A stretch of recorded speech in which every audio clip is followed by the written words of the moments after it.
Francis, pretty much compelling show here tonight, action-packed, lots of incident. What's your overall sort of take on it all? I thought it was a brilliant evening. Just one of those nights where you get that feeling of a passionate crowd. Electricity's in the air, and it definitely was there tonight. I thought that the last fight, just talking about the fans. I mean, they were just incredible. It was almost like a football crowd, to and fro, and either side of your call shouting for each other's for their fighter. I thought Cody's fans were brilliant. Shaq and Pitter's fans were brilliant.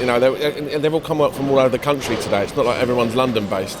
So it just goes to show you how popular the guys that we had on tonight are, because we well oversold your call tonight, and it was a great atmosphere. Let's take it from the top. What's freshest in the memory?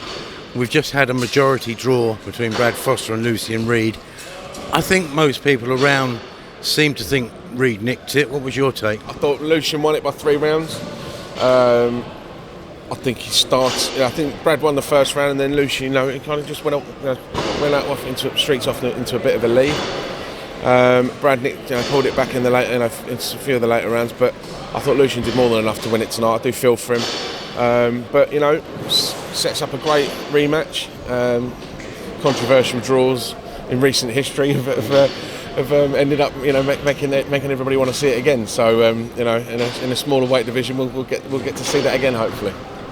In a funny sort of way, for a 25-year-old, did Lucian old man him a bit? He did a bit, actually, and it was surprising, because everybody thought, because Brad's had that 12-round experience, or the championship level experience, that it might have been the other way around for the younger man to old man, the old man. But Lucian was very well schooled, very well drilled. He got involved a bit in those, probably in those middle rounds, and I think that maybe where he kicks himself. Listen, the rounds were tight. The rounds were very tight, but I think it's, as you said, I think there's only 2 people in here tonight who thought that was a draw, and I thought, unfortunately for Lucian, they're the 2 judges. And I was talking to some of Brad's fans afterwards as well, and they asked me what I thought. I told them honestly, and they went, "Yeah, can't argue with that." So it is what it is. It's one of those things in boxing that Lucian will just have to suck it up and get on with it. And Brad, if and when we do it again, Brad will have to make sure that he comes a lot better prepared. Mesmeric from Sonny Edwards again. It's just class.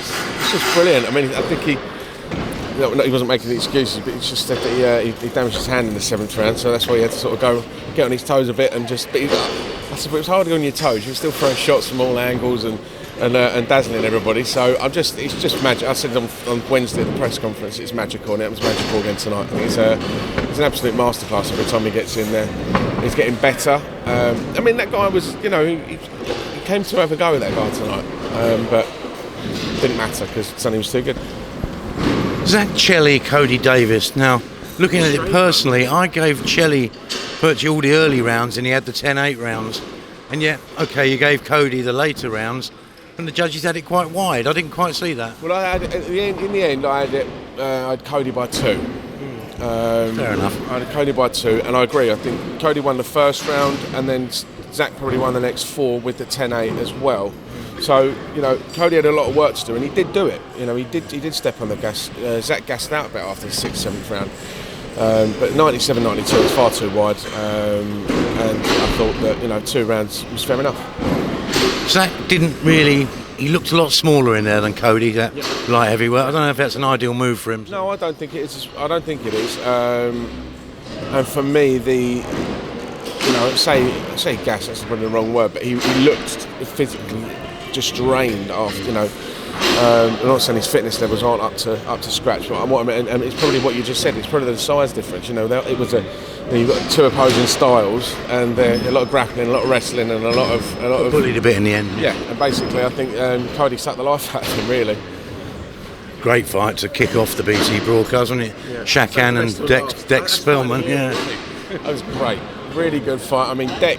I thought Deck was going to get him out there in the 2nd round. Yeah, he really did. He really went. I was sitting next to Dean White, who obviously looks after Shakan. He was going, tuck up. And he listened to his corner. His corner did a great job. And then it looked like Deck was going to be out of there, and he came back strong in the 7th and the 8th. So it's just a great to and fro fight. Really, really classic English start of the fight. And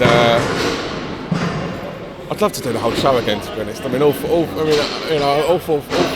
guys, all four fights were great fights for all different reasons, and it was a real classic York-Hall fight night. English titles, area titles, British titles, eliminators. You can't really go wrong, can you? No, absolutely not. And when you're here, it's what you have to. You have to deliver a very, very passionate set of fans for fighters that put it all on the line, and that's what we got tonight. Francis, thank you very much. Thanks very much. Cheers, mate.